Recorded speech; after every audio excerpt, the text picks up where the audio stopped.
Je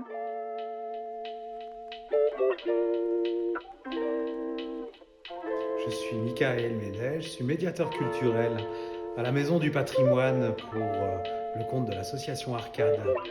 Alors moi c'est Amandine Fedel, j'habite à Mieuxy et donc je suis guide du patrimoine des Pays de Savoie depuis un peu plus de 10 ans maintenant. Et donc je fais visiter le patrimoine de Taninges, notamment la Chartreuse de Mélan.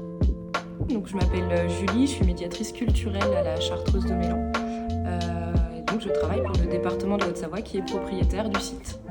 C'est une histoire qui a plus de 700 ans, qui remonte à la fin du XIIIe siècle avec la fondation ici d'un monastère chartreux souhaité par Béatrice de Faucigny. Alors l'histoire de Mélan est bien plus ancienne que le Moyen-Âge puisqu'on va retrouver des tuiles qu'on date de l'époque gallo-romaine. Mais on va dire que l'histoire de Mélan commence en 1285 avec Béatrice de Faucigny qui va fonder un monastère de l'ordre des Chartreux. Et c'est un monastère qui a été fondé dans la vallée du Gifre. C'était une habitude à l'époque de fonder des monastères pour participer au rayonnement spirituel de nos contrées, mais aussi pour participer à l'investissement et à la civilisation rurale. C'est en 1292 que l'on inaugure et que l'on consacre l'église primitive de Mélan, qui est dans une grande partie de sa substance l'église que l'on connaît aujourd'hui, qui est une église de l'architecture gothique savoyarde, avec ses croisées d'ogives et avec toute son architecture de tuf. Et qui va donc faire de Mélan une chartreuse de moniales, puisqu'elles seront au nombre de 40. Et elles vont se succéder jusqu'à la Révolution française, qui va chasser les moniales et laisser le domaine de Mélan à l'abandon, jusqu'à la fin de la Révolution, où Mélan va devenir un collège-séminaire à l'initiative de l'abbé Marin Ducret. Et donc durant 100 ans, des hommes, des jeunes garçons, vont prendre place à Mélan pour objectif de devenir donc prêtres.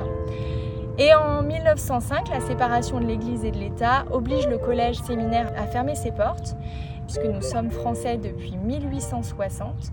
Le département de la Haute-Savoie ouvrira en 1923 à Mélan un orphelinat départemental pour y accueillir les orphelins de guerre. On est juste après la Première Guerre mondiale. Et jusqu'en 1967, c'est des centaines d'enfants qui vont se succéder à Mélan, qui vont prendre pour habitation cet orphelinat. Et en 1967, un tragique incendie va marquer un point d'arrêt à l'histoire de Mélan, orphelinat, puisque l'incendie va malheureusement faire 18 victimes parmi les enfants. Et donc à la suite de ça, une partie des bâtiments sera détruite pour reconstruire la maison de l'enfance qu'on peut encore voir aujourd'hui sur le domaine de Mélan. Depuis 1967, après l'incendie de l'orphelinat de Mélan, le lieu a été délaissé quelque temps, puis il a été de plus en plus consacré par les associations de Taninges, puis par le département de la Haute-Savoie, comme un lieu d'art et comme un lieu d'histoire. Après toutes ces péripéties, aujourd'hui Mélan est un domaine d'art contemporain et un domaine culturel de première importance dans la vallée du Gifre. Alors c'est encore une question à laquelle il est historiquement difficile de répondre. Il y a la légende qui veut que Béatrice, suite à la mort de son fils aîné qui était l'héritier, veuille qu'il soit inhumé ici à Mélan, qu'on puisse prier pour le repos de son âme. Ensuite, pour elle-même, elle souhaite être inhumée ici, c'est ce que nous disent certaines sources. Après, on n'a pas de tombeau ni de son fils, ni de Béatrice ici pour l'instant. Et voilà, historiquement, c'est des histoires plus complexes, des histoires de famille, des histoires politiques, des histoires religieuses qui font que c'est cet espace-là qui est choisi, que c'est l'ordre des Chartreux qui est choisi. On va savoir que ici, le domaine de Mélan appartenait déjà à la famille de Faucigny, d'où le choix de cet espace-là, précisément ici dans la plaine du Gifre. Le site est ouvert au grand public d'avril jusqu'à la fin des vacances de la Toussaint.